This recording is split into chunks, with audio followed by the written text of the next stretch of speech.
Thank you very much.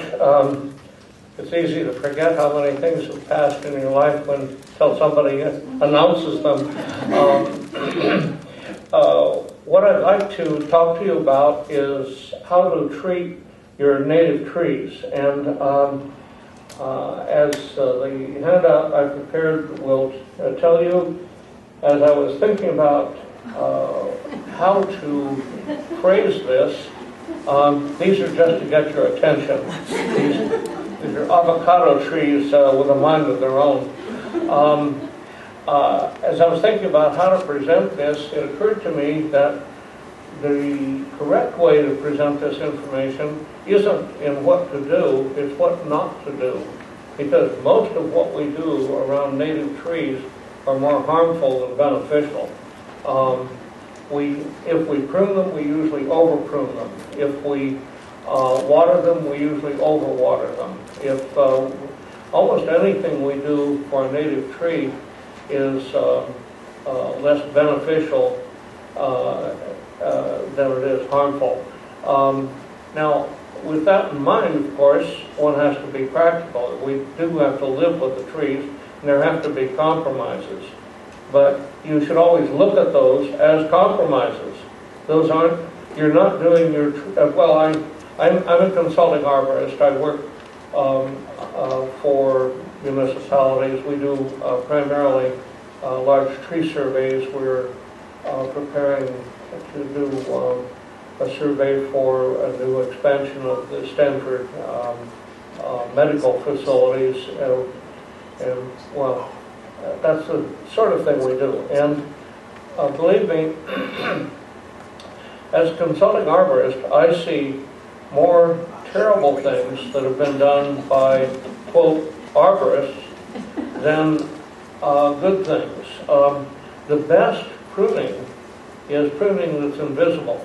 If you've had somebody prune your tree and you came home and said, oh yes, I can see what they pruned, that's not compliment. That means that they took too much off.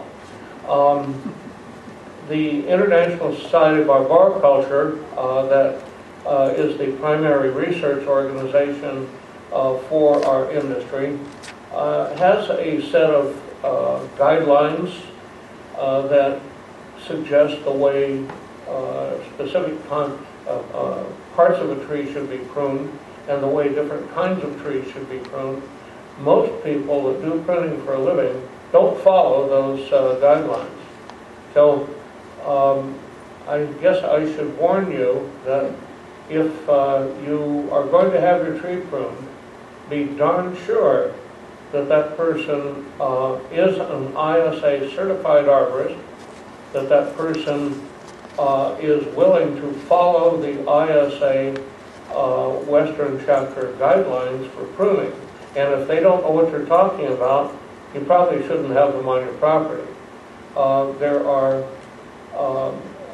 well, my registration number in ISA is 586. The registration numbers are now in the 7,000.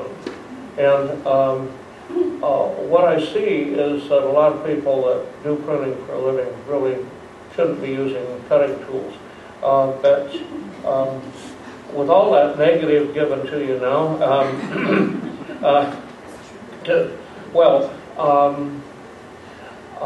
next, I'm afraid that I've had to dump the responsibility for showing slides on two other good people. You should recognize, I don't know whether,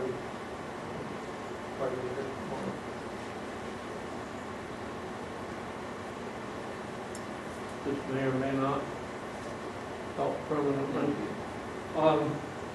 You should recognize that the roots for a coast live oak tree that pick up the water and minerals are about the size of pencil lead or slightly smaller. And there are millions of them beneath the canopy of a tree. They're not a foot or 2 feet or 10 feet underground. They're right on the surface. Scrape the leaf litter away, and there are the roots that are doing the work. And that brings us to a point of why is the leaf litter there? Why should you tell your gardener to take his blower somewhere else? Because that leaf litter protects those roots. If those roots dry out, they stop working, and the tree has a diminished ability to pick up water and minerals. So the leaf litter on the surface, or some organic cover, is absolutely essential to tree health. And that's true of almost any plant, not just native trees, not just trees, but for instance, camellias have like a Brillo pad of roots right here on the surface. And if those aren't covered, they're not healthy, or they may be dead. You can see, pardon me,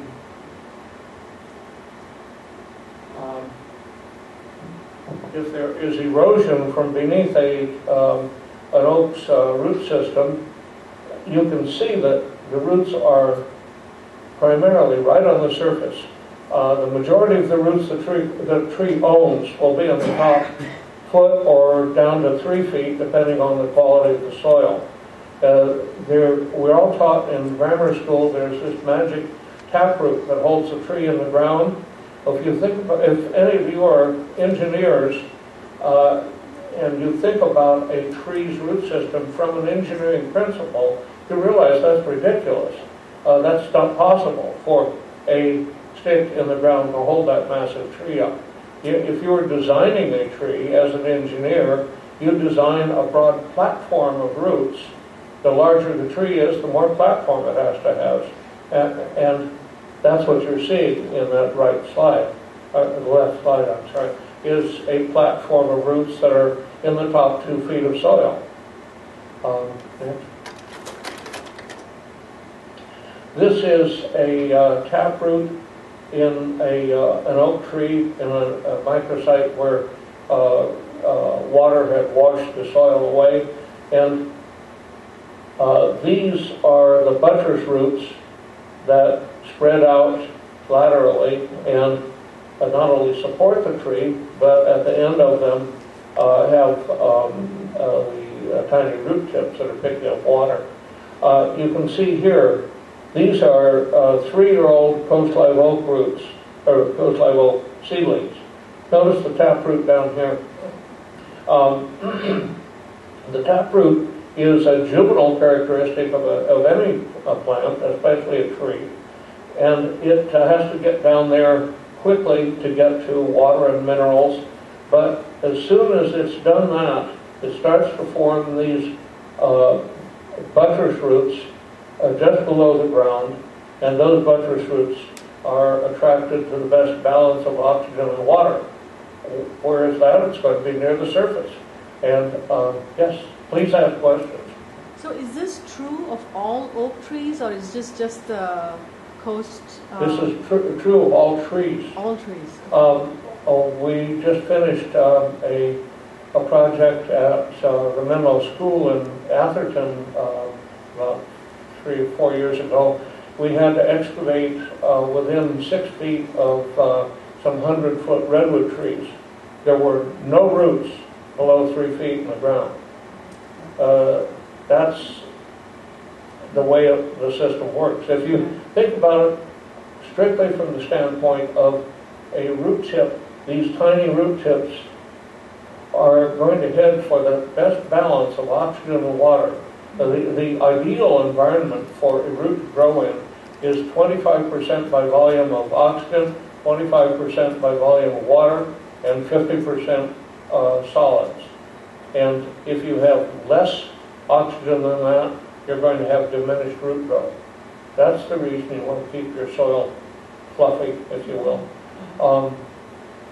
And so as that root grows, it grows wherever the best balance of oxygen and water is, which is obviously going to be somewhere near the surface. If you have very sandy soil, you may have some of those roots deeper because there's more oxygen down there. If you have very heavy black clay or yellow clay, you'll probably have all the roots within inches of the surface, because that's the only place there's oxygen. So the oxygen really controls where roots are produced. Next. And so this is a young buttress root. And these someday will be probably 8 to 12 inches in diameter, and they'll be what's holding the tree up. When the tree begins as a seedling, it has to put this taproot down to get to water and oxygen, get to water and minerals quickly. But that's just a juvenile characteristic during the first several years of the tree's life. I'm not sure what that is. Oh. That's a juniper along the coast in South Carolina. Notice that root plate. That whole thing was only about 18 inches deep. That was a 50-foot tall tree with a trunk, as you can see, about more than a foot in diameter. So just remember, whatever your grammar school teacher told you about a taproot, that's not the way it works. Okay. What a root buttress should look like in any tree, but especially a native oak, is these buttress roots should be visible up to about a foot away from the trunk of the tree. This root collar area right in here should never be buried. And the reason is this is trunk tissue. This is not root tissue. It's not designed to be buried.